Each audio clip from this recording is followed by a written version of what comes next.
this proposed tax on salt and sugar and fruit and vegetables prescribed by GPs, as Dr. Hillary Not the was saying. tax on fruit and vegetables. No, not at all. These are just two of the ideas proposed by an independent review of food policy to improve the diet of people who live here in the UK. Yes, it's a new report. It's commissioned by the government and it observes that poor diet leads to more than 60,000 deaths a year in England alone. It costs the economy £74 billion, while food we eat accounts for a quarter of greenhouse gas emissions. So, as part of this report, there would be a £3 tax per kilogramme on sugar and a £6 tax per kilogramme on salt, paid for by food manufacturers. By the manufacturers, not the consumers. Unless it's passed on, yep. Of course, by the processors. Let's talk to Dr. Amir Khan. He did a show with Tom Watson for ITV, and as we know, Dr. Amir, Tom lost a huge amount of weight by cutting out refined sugar. Christopher Snowdon is from the Institute of Economic Affairs. He has concerns about these proposals. And Dr. Hillary, of course, always here at the desk with us and is here right now to talk about this. Let's talk to you first, Christopher Snowdon. Do taxes on salt and sugar stop us eating so much salt and sugar? Depends on the size of the tax. Depends on how much money people have got. Quite possibly. I mean, the basic law of demand is that if you put prices up, then all other things being equal, consumption will go down. That doesn't necessarily translate to people losing weight. However, there's quite a lot of evidence on sugary drink taxes, in particular around the world, that people compensate in various other ways by either consuming things like fruit juice and milkshakes, or in fact just by consuming more sugar. People's kind of appetite for certain nutrients does seem to be fairly stable, and people tend to seek them out. So most of the time people just continue with the same shopping basket of goods, keep buying the same groceries. Food is very important to people. They tend to stick with the foods that they like, and they will tend to make sacrifices in other areas of the household budget rather than changing their diet fundamentally. That's a really interesting point about sugary drinks, because we were saying earlier on that this is a fact, that although people are still consuming fizzy drinks just as much as they did before it was taxed, the sugar in it was taxed, the amount of sugar consumed from those drinks has gone down by 10%, which I thought was great news. But you're saying actually that's a kind of a false figure, because people just eat a bit more sugar elsewhere. Yeah, it certainly can happen. And we've had a reformulation programme with sugary food in general.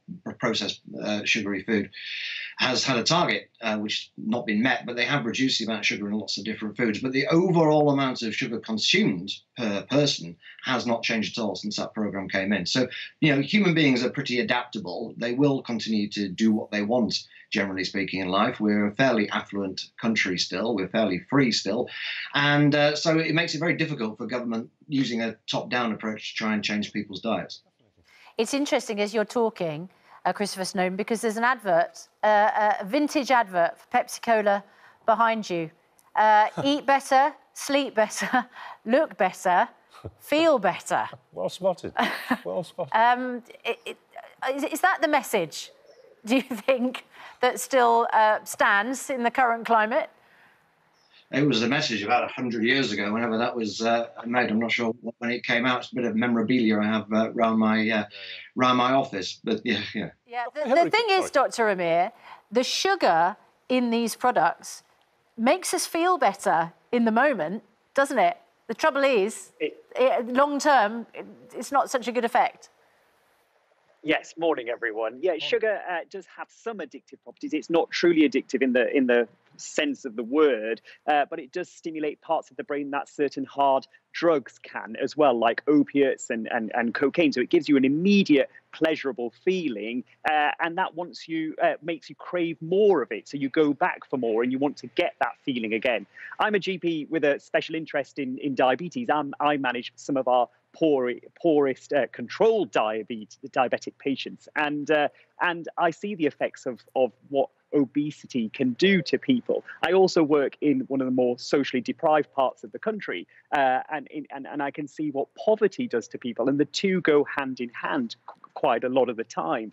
And for me, this report is important. I'm not sure taxation is the right idea, though I understand the report says that the money that is gained through taxation will be put back into the system to improve the diets, perhaps of the poorest people, and get them more free school meals, better access to healthier foods. And I think that is key. But we should think about making healthier food more accessible overall. But Dr. Amir, what do you make of Christopher Snowdon's point? Because those fizzy drinks manufacturers, I mean, we see that historic advert there, but they have reduced the sugar in their products. But what he's saying is, we are so attuned to that taste. We like that. It does make us feel good. And we'll just go and seek it out elsewhere. Yes, I think there is some truth in that. And I think any change will be a slow change, but we've got to start somewhere, and we've got to make some bold changes now to protect future generations. Obesity has played a massive part in this pandemic, and we know that obesity lends itself not only to poorer outcomes with the coronavirus, heart disease, certain types of cancer. We've already talked about type 2 diabetes. So the status quo can't continue. And so we do have to make some bold changes. It might make some difference to our generation. It will certainly make differences to the next generation and the generation after that. But change has to start somewhere.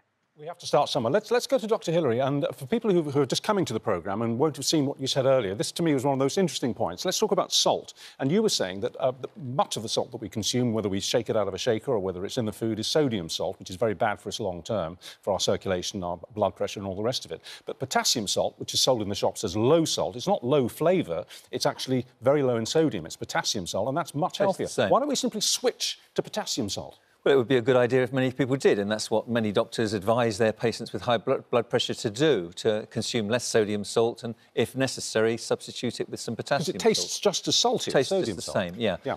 And you know, one of the things that I'd really like to correct today, everyone's talking about things that we associate with sugar. Front page of the Mail, they're talking about Mars bars, they're talking about Frosties. We associate these things with the high sugar content. There is sugar in fruit and vegetables. There is sugar in milk. It's called lactose. There is sugar in bananas. That's why tennis players eat bananas, to give them the fructose, which is immediate energy. So we can still have sugary things, but they're much healthier because they're wrapped up in natural fibre. And they also contain minerals and vitamins. So it's not all or nothing. Yeah. We can still have a lovely, palatable, sweet, salty diet without the salt and the sugar that we've been talking about, which does so much harm. 64,000 annual deaths. In terms of these proposals, and they are just proposals at the moment, do you agree with your medical colleague that we've got to start somewhere? I always agree with Amir. I love his garden, by the way, and where's my bird feeder to keep the magpies off? I'm waiting for that. It's coming, Dr. Hillary. It's coming, great. Okay. No, absolutely. Education's important too, but education's really slow, and it pales in comparison to the power of television advertising of junk food at whatever time of day or night. It's so powerful. When we see those visual images of things we crave on billboards, on television, no wonder we have an obese nation. Well, we are moving to a 9 o'clock threshold on some of those adverts. Yeah, it should be across the board. Well, why do we have to advertise these foods? Because people want to sell them. I know. Dr. Hillary. I know. But let's advertise healthy foods.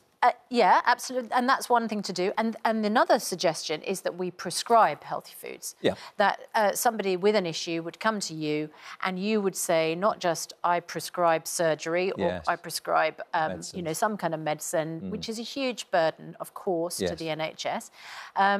But you say, actually, you know, it's going to be a bag of kale and a bowl of tomatoes for you. They wouldn't come and see us, would they, anymore? I think Amir and I have got seriously ill patients to look after as a priority. Yes, I agree that it would be nice if we had the time to instruct people as to what they should put on their shopping list. But the idea of knowing means testing our patients, what they can afford and what they can't afford, and whether we should prescribe. That's pie in the sky. It's beyond your brief, isn't it? That's not going to happen. Yeah. All right. Dr. Hillary, Dr. Amir, thank you very much indeed. And Christopher Snowdon, thank you.